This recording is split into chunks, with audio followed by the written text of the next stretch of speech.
12 subject education অন্তর্ভুক্তিমূলক শিক্ষা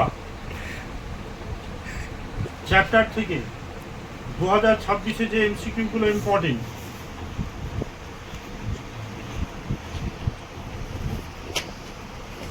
autism কি ধরনের সমস্যা? শারীরিক স্নায়বিক বিকাশজনিত সংক্রাম স্নায়বিক বিকাশজনিত। অটিজম একটি সাধারণ বৈশিষ্ট্য।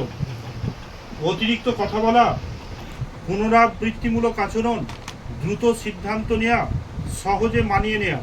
পুনরাবৃত্তিমূলক আচরণ মানে একটা ঘটনা একটা ব্যাপার বারবার কি করবে? রিপিট করবে। অটিজম স্পেকট্রাম ডিসঅর্ডার এর চিকিৎসা কিভাবে করা হয়? সম্পূর্ণ আরোগ্য হয়? ওষুধ এবং থেরাপি দিয়ে উন্নত করা হয়? শুধু খাদ্য পরিবর্তনের মাধ্যমে, না স্বাভাবিকভাবে নিজ নিজে সেরে যায়? ওষুধ এবং থেরাপি দিয়ে উন্নত করা হয়। অটিজমের একটি মূল বৈশিষ্ট্য কি? উচ্চতার সামাজিক দক্ষতা, ভাষাগত সমস্যার উপস্থিতি। হ্যাঁ। অটিজম সংক্রান্ত ব্যক্তিদের জন্য কোন থেরাপি উপকারী? আচরণগত থেরাপি, খাদ্য থেরাপি, কেবল শারীরিক থেরাপি, না হোমিওপ্যাথি? আচরণগত থেরাপি। অটিজম নির্ণয়ের জন্য কোন থেরাপি পদ্ধতি ব্যবহৃত করা হয়? রক্ত পরীক্ষা, এমআরআই স্ক্যান, বিকাশগত মূল্যায়ন, চোখ পরীক্ষা। বিকাশগত মূল্যায়ন। অটিজমের ক্ষেত্রে ভাষার বিকাশে কোন থেরাপি কার্যকর? Speech therapy. হ্যাঁ, স্পিচ থেরাপি। হ্যাঁ। শিখন অক্ষমতা কি? বুদ্ধিমত্তার অভাব, শেখার একটি নির্দিষ্ট অসুবিধা। শেখার একটি নির্দিষ্ট অসুবিধা। অটিজমের সমস্যাগুলি সাধারণত কিভাবে নির্ধারণ করা হয়? অভিভাবকদের পর্যবেক্ষণের মাধ্যমে। হ্যাঁ, মানে মাতা পিতার থাকলে তার সন্তানদের হতে পারে। শিখন অক্ষমতার আরেক নাম হলো বুদ্ধিমত্তার অভাব, বিশেষ শিক্ষা প্রয়োজন, লার্নিং ডিস বলেছে আরবিলিটি, না লার্নিং ডিসএবিলিটি। হ্যাঁ, ডিস লেক্সিয়া কি ধরনের শিখন অক্ষমতা? পড়াশোনার অসুবিধা, শারীরিক। লার্নিং ডিসএবিলিটি কোন বয়সে বেশি প্রকাশ পায়? প্রাপ্তবয়স্ক, বয়স্কদের মধ্যে, শৈশবকালে? হ্যাঁ। শিখন অক্ষমতার জন্য দায়ী কি? দারিদ্র্য, জিনগত কারণ, সামাজিক অবস্থা, জিনগত কারণ। শিখন অক্ষমতার একটি লক্ষণ কি হতে পারে? দ্রুত শেখা, লেখার সময় শব্দের ভুল, পড়ার প্রতি বিশেষ আগ্রহ, অতিরিক্ত কৌতূহল। লেখার সময় শব্দের ভুল। শিখন অক্ষমতার কারণে শিশুরা সাধারণত কি অনুভব করে? আত্মবিশ্বাস বৃদ্ধি, একাকিত্ব, হতাশ। একাকিত্ব, হতাশ। হ্যাঁ। শিখন ক্ষমতার সাথে শিখন অক্ষমতার কারণে শিশুরা সাধারণত কি অনুভব করে? একাকিত্ব, হতাশ। এটাই তো হলো নাকি? আচ্ছা। শিখন অক্ষমতার সাথে বুদ্ধিমত্তার সম্পর্ক কি? শিখন অক্ষমতার আইকিউ এর সাথে সরাসরি সম্পর্কিত নয়। এটাই। শিখন অক্ষমতার সবচেয়ে সাধারণ ধরন কোনটি? ডিসলেক্সিয়া। হ্যাঁ। শিখন অক্ষমতার একটি প্রাথমিক চ্যালেঞ্জ। সমস্যা সমাধানের অক্ষমতা, সামাজিক দক্ষতা বৃদ্ধি, অঙ্কে দক্ষতার বৃদ্ধি, দ্রুত তথ্য সংগ্রহ। Sir option B. হ্যাঁ, অপশন বি। না, সমস্যা সমাধানের অক্ষমতা। ঠিক আছে, সমস্যা সমাধান না করতে পারলে তার পক্ষে পড়া সম্ভব হয় না। অক্ষমতা চেয়েছিল যে শিখন অক্ষমতার একটি প্রাথমিক চ্যালেঞ্জ।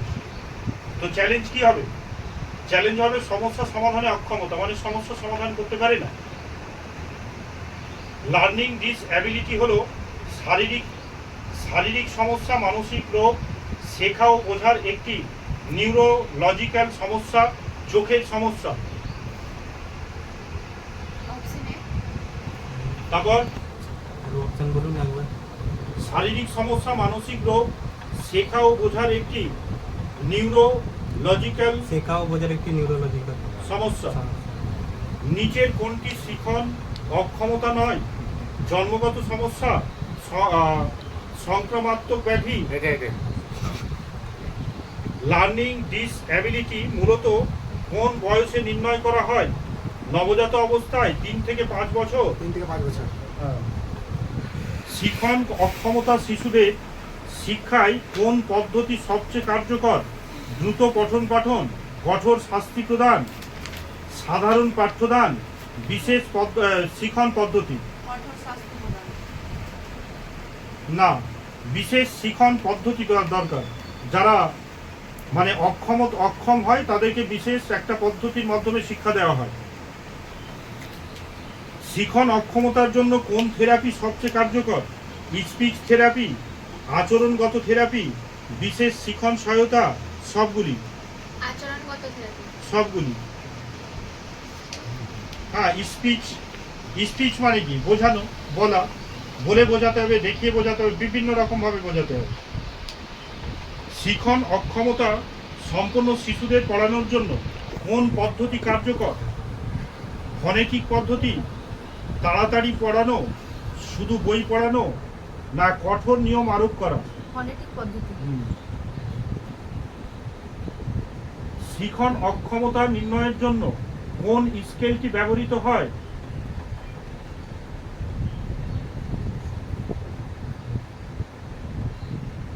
ওয়েলসলার বলছে intelligence scale, Stanford Binet test, না, আর DSM-5, এটা হচ্ছে সবগুলি। কোন বিখ্যাত বিজ্ঞানী লার্নিং ডিসএবিলিটিতে ভোগে? Albert Einstein. হ্যাঁ, ভোগতেন।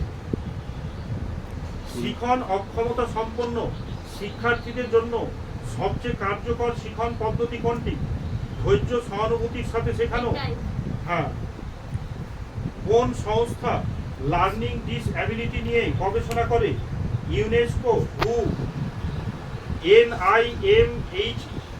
NIMHASANS, না সবগুলি? সবগুলি। হ্যাঁ। কোন উপায়ে শিখন অক্ষমতা সম্পন্ন শিশুরা ভালোভাবে শিখতে পারে? চিত্র ও শব্দ ব্যবহার করে? চিত্র শব্দ ব্যবহার করে। ভারতের সর্ব শিক্ষা অভিযান কোন বিষয়ে গুরুত্ব দেয়? কেবল সাধারণ শিক্ষার্থীদের জন্য, বিশেষ চাহিদা সম্পন্ন শিশুদের জন্য, শুধুমাত্র উচ্চ শিক্ষার জন্য, না শুধুমাত্র প্রযুক্তি শিক্ষার জন্য? হচ্ছে বিশেষ চাহিদা সম্পন্ন শিশুদের জন্য। কোন আইন শিখন অক্ষমতা সম্পন্ন ব্যক্তিদের শিক্ষা কর্মসংস্থানে অধিকার নিশ্চিত করে? Right two education act 2009, national education policy 2020, person with disability act 1995, সেইটাই লার্নিং ডিসএবিলিটি সচেতনতা দিবস কবে পালিত হয়? 4 মার্চ।